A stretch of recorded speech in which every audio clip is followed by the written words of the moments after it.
स्वागत है आपका अपने YouTube चैनल DS2 2.0 पर और मैं ऋषि कुमार। आज मैं क्लास 12 का मैट्रिक्स का पार्ट 3 वीडियो लेकर आया हूँ, जिसमें आप लोगों को हम बताने वाले हैं आज मुख्य रूप से टाइप्स ऑफ मैट्रिक्स यानी अवयव के प्रकार क्या है। तो इससे पहले हम पीछे का 2 वीडियो लाए हैं, जिसमें आपको बताया है मैट्रिक्स क्या होता है, मैट्रिक्स के रो किसे कहते हैं, कॉलम किसे कहते हैं, कोटि किसे कहते हैं, जनरल फॉर्म ऑफ मैट्रिक्स क्या होता है और 2x2 अवयव की रचना करते हैं यदि कोई कंडीशन दिया हुआ रहता है, या 2x3 का अवयव की रचना करते हैं। ये सारा क्वेश्चन हम पिछले क्लास में बता चुके थे। आज एक पॉइंट छूट गया था, उस पॉइंट को हम नोट कर लेते हैं। पॉइंट थोड़ा सा ये था कि xy तल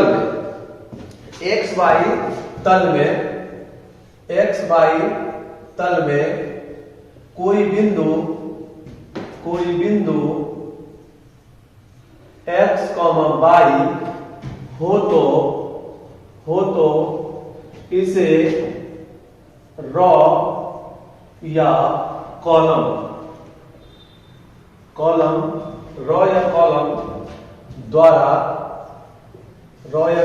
द्वारा निरूपित किया जाता है। ध्यान दीजिएगा, अगर कोई xy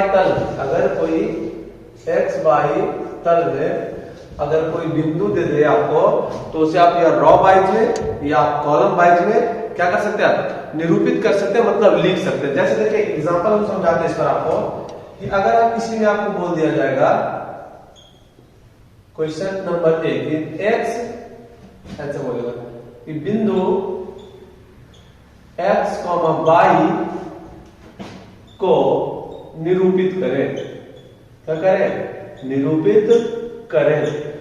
तो यहां से हो जाएगा आपका, इसको आप क्या लिख सकते हैं, तो x, y लिख सकते हैं, xy, ठीक। ये हो गया आपका रो वाइज। आप चाहे किसी भी कॉलम में लिख सकते हैं या x y इस प्रकार से क्या कर सकते हैं, आप लिख सकते हैं। दूसरा नंबर में आप ध्यान दीजिएगा कि आपको क्वेश्चन इसी प्रकार से आपको संख्या दे देते हैं कि बिंदु 2, -3 को निरूपित करें, 2, -3 को निरूपित करें। इसे आपको किस प्रकार से करना है, यहाँ लिख सकते हैं 2, 3। ये हो गया आपका रो वाइज। क्या हो गया? रो वाइज हो गया। या इसी को आप क्या कर सकते हैं, कॉलम वाइज में लिख सकते हैं, 2, 3। आप इसको रो वाइज में लिख सकते हैं या आप इसी को कॉलम वाइज में क्या कर सकते हैं, लिख सकते हैं। तो एक पॉइंट छूटा हुआ था, तो इतना आप नोट कर लीजिए। इसके बाद हम लोग पढ़ने वाले हैं जब टाइप्स ऑफ मैट्रिक्स यानी अवयव के प्रकार।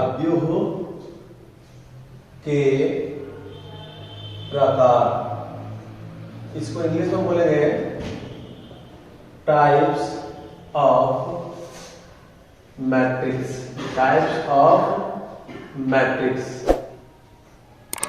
नंबर 1 में देखिए आपको बहुत सारा अवयव पढ़ना है, तो सबसे पहले हम अवयव को लिख देते हैं। सबसे पहले आपको पढ़ना है वर्ग अवयव, इसे हम बोलते हैं स्क्वायर मैट्रिक्स, ठीक। देखिए, तो हम सबसे पहले समझते हैं वर्ग अवयव किसे कहते हैं। तो इसका डेफिनेशन आपको इधर देखिए लिखा हुआ दिख रहा होगा कि वैसा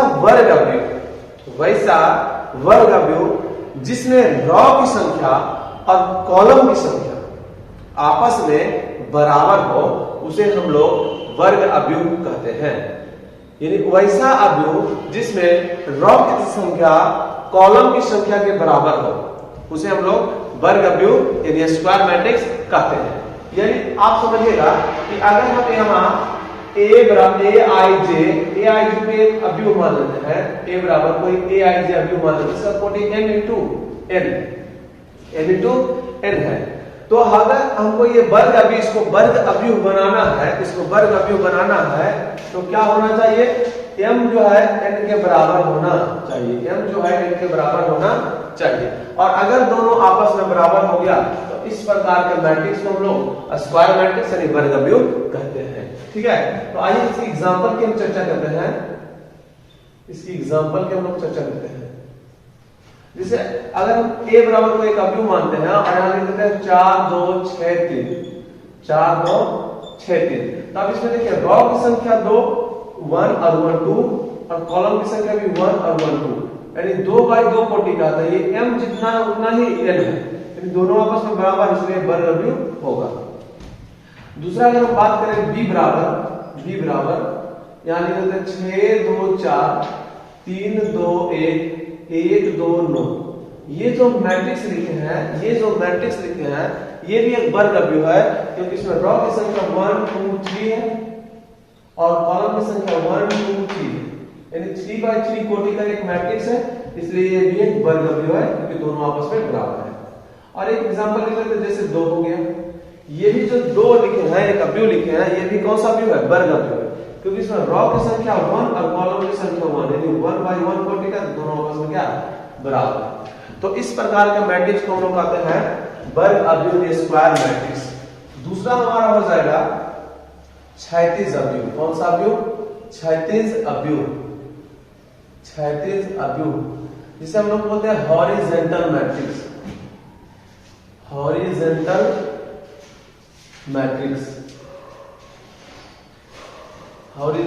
मैट्रिक्स। अब हॉरिजॉन्टल मैट्रिक्स से कहेंगे, क्षैतिज अवयव से कहेंगे, तो देखिएगा ध्यान से इसको समझिएगा। इसका डेफिनेशन भी आपको इस साइड में लिखा हुआ, इसका डेफिनेशन हो जाएगा वैसा अवयव जिसमें रॉ की संख्या कॉलम की संख्या से कम, रॉ की संख्या कॉलम की संख्या से कम हो, यानी कम होना चाहिए रॉ और ज्यादा होना चाहिए कॉलम, ठीक है। और अगर रॉ की संख्या कम रहेगा और कॉलम की संख्या ज्यादा रहेगा तो मैट्रिक्स पड़ा के फॉर्म में दिखेगा आपको, पड़ा के फॉर्म में। कौन सा फॉर्म में?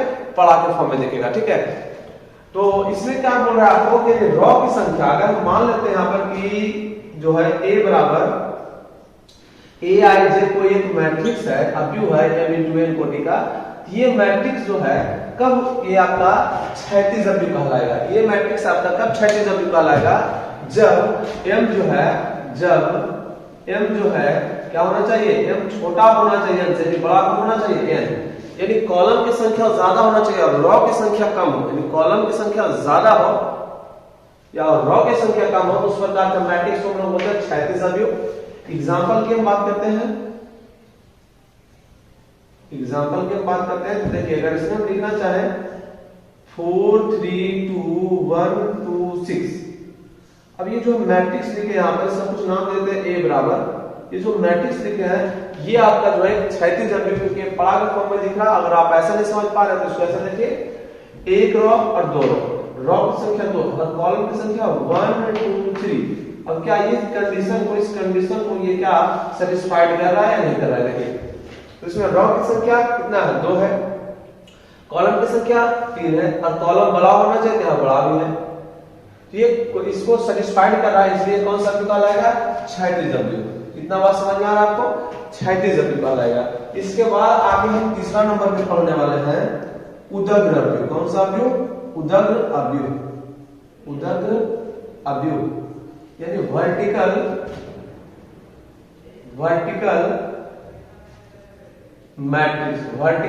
मैट्रिक्स। अब वर्टिकल मैट्रिक्स हम लोग किसे कहेंगे? तो इसको, इसका डेफिनेशन देखिएगा, इसका डेफिनेशन बस इसी जो है हॉरिजॉन्टल मैट्रिक्स का अपोजिट है, यानी वैसा अवयव जिसमें रॉ की संख्या कॉलम की संख्या से अधिक हो, यानी वहां पर कम था, हॉरिजॉन्टल में कम था और वर्टिकल में क्या होगा? ज्यादा होगा, यानी वैसा अवयव जिसमें रॉ की संख्या कॉलम की संख्या से अधिक हो उसे क्या कहते हैं हम लोग? वर्टिकल यानी उदग्र अवयव कहते हैं।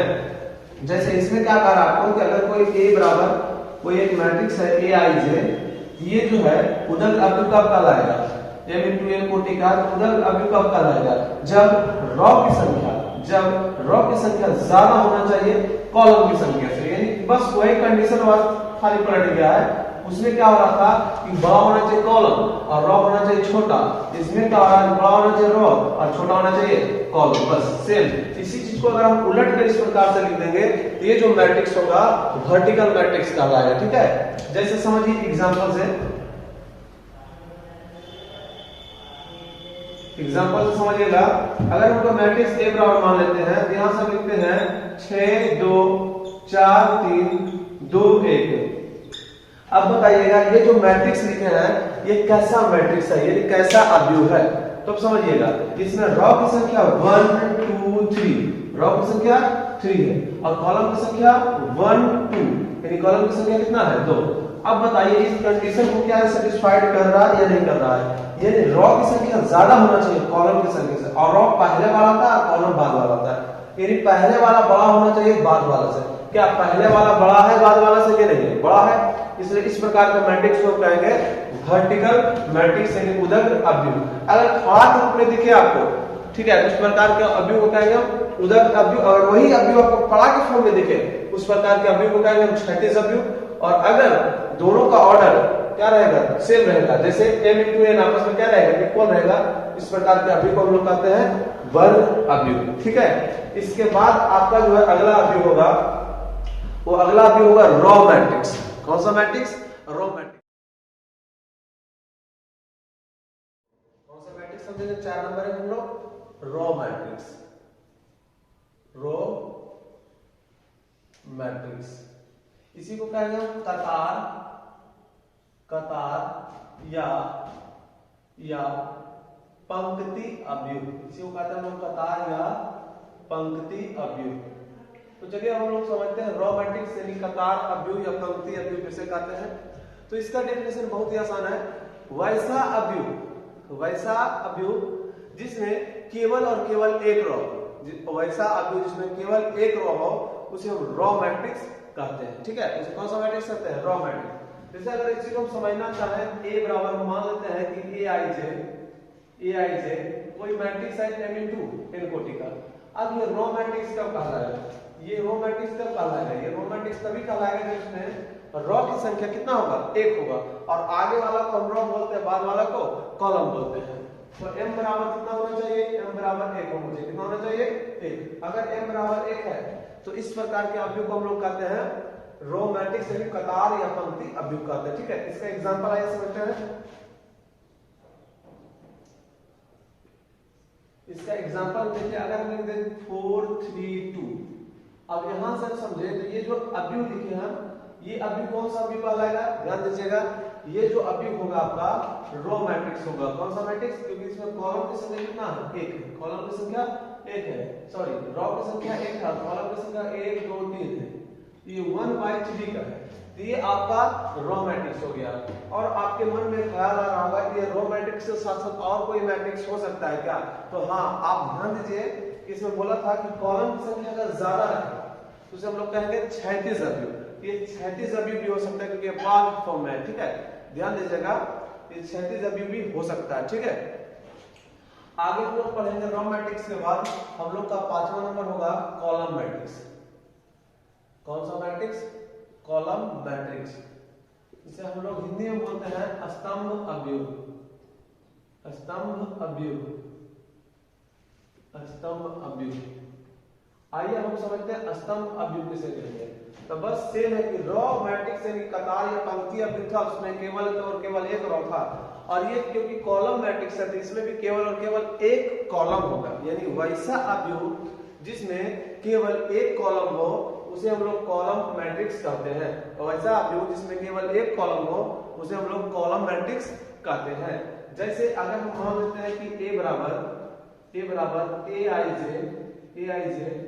m into n कोटि का कोई एक मैट्रिक्स है। अब बताइए कॉलम मैट्रिक्स कब कहलाएगा? अब ये कॉलम मैट्रिक्स कब कहलाएगा? कॉलम मैट्रिक्स तभी कहलाएगा जब कॉलम की संख्या इसमें कितना हो? 1 हो। और हम ध्यान रखिएगा, पहले वाला रॉ होता है और बाद वाला कॉलम होता है। तो कॉलम इसमें बाद वाला ये n है, तो n बराबर कितना होना चाहिए? 1 होना चाहिए। n बराबर ये देखिए आपका क्या हो गया? 1 हो गया। और n बराबर अगर 1 हुआ तो इस प्रकार के मैट्रिक्स को हम कहते हैं कॉलम मैट्रिक्स। देखिए ये सब ध्यान दीजिएगा, ये सब डायरेक्ट ही कंडीशन को ऑब्जेक्टिव में डाल के आपसे ऑब्जेक्टिव पूछ लेगा कि अव्यूह a बराबर aij m into n कोटि का है, और जहां n बराबर 1 है तो अव्यूह होगा, आपको ऑप्शन में देगा वर्ग अव्यूह, क्षैतिज अव्यूह, है ना, इस प्रकार से देगा वर्ग अव्यूह, पंक्ति अव्यूह, है ना, उसका स्तंभ अव्यूह, नन ऑफ दिस। तो आपको जो रहेगा, अगर ये कंडीशन डाला n बराबर 1 तो आपको ये n का मतलब क्या? रॉ की कॉलम की संख्या आपका क्या होना चाहिए? 1 होना चाहिए। तो इस प्रकार आपका आंसर मानना पड़ेगा कॉलम मैट्रिक्स। ठीक, कंडीशन को ध्यान देना बहुत ही क्या है? जरूरी है। आइए इसके एग्जांपल समझते हैं हम लोग। एग्जांपल समझते हैं, ध्यान दीजिएगा। तो अगर हम यहां पर रखें 4 3, अब इसी चीज को खाली प्लस इसी को इस प्रकार से खड़ा कर देंगे तो ये जो मैट्रिक्स बन जाएगा, इस मैट्रिक्स को कहेंगे हम लोग कॉलम मैट्रिक्स, क्योंकि इसमें केवल और केवल कितने कॉलम है? एक कॉलम। रो की संख्या की बात करें तो देखिए इसमें एक रो है, दो रो है और तीन रो है। रो की संख्या 3 है और कॉलम की संख्या कितना? 1 है, यानी 3/1 का ये कौन सा मैट्रिक्स आ रहा है? Column matrix. और कॉलम मैट्रिक्स के साथ साथ ये वर्टिकल मैट्रिक्स यानी उदर अवयव भी कहा गया, क्योंकि इसमें रो की संख्या ज्यादा और कॉलम की संख्या कम है। ठीक है।